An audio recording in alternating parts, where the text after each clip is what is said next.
ആരെയും വേദനിപ്പിക്കണമെന്ന് ഉദ്ദേശിച്ചിട്ടില്ല. അല്ലെങ്കിൽ തന്നെ ഒരു ഉറുമ്പ് കടിക്കുന്ന വേദനയില്ലേ, അത് തിരികെ സഹിച്ച എന്തിനാണ്? നഷ്ടപ്പെടുന്നതാണെങ്കിൽ വെറും ഒരു തുള്ളി ചോര, ഒരു തുള്ളിയൊന്നും ഇല്ല, അരത്തുള്ളിയൊക്കെയാണ് നഷ്ടപ്പെടുന്നത്. ഈ അരത്തുള്ളി ചോര വെച്ച് നിങ്ങൾ എന്തിനു കാണിക്കാനാണ്? നമുക്ക് കപ്പയും മീൻകറിയൊന്നും തിന്നാൻ പറ്റൂല, പൊറോട്ടയും ബീഫും ഒന്നും തിന്നാൻ നമുക്ക് ദഹിക്കൂല. നമുക്ക് ആകെ ദഹിക്കുന്നത് ചോരയാണ്. അതുകൊണ്ടാണ് ഇത് കുടിക്കേണ്ടി വരുന്നത്, മനസ്സിലാക്കണം.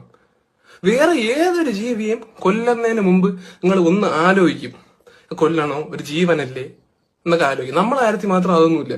ഒപ്പന കളിക്കും പോലെയല്ലേ കുടുംബക്കാരെല്ലാരും കൂടെ സന്ധ്യയാകുമ്പോൾ മുറ്റത്തിറങ്ങി നിന്നിട്ട് അടിച്ചടിച്ച് കൊല്ലുന്നത് നമ്മളെ പിള്ളേരെ. എന്നിട്ട് നമ്മളെ കൊല്ലാൻ വേണ്ടി മാത്രം ഒരു പ്രത്യേക ടെന്നീസ് ബാറ്റും ഡിസൈൻ ചെയ്തത് നിങ്ങൾക്ക്. പാമ്പിനെ, വിഷവിത്തായ പാമ്പിനെ കൊല്ലാൻ പോലും ഒരു യന്ത്രം ഇതുവരെ ഉണ്ടാക്കിയിട്ടില്ല, പക്ഷെ നമ്മളെ കൊല്ലാൻ ഉണ്ടാക്കി.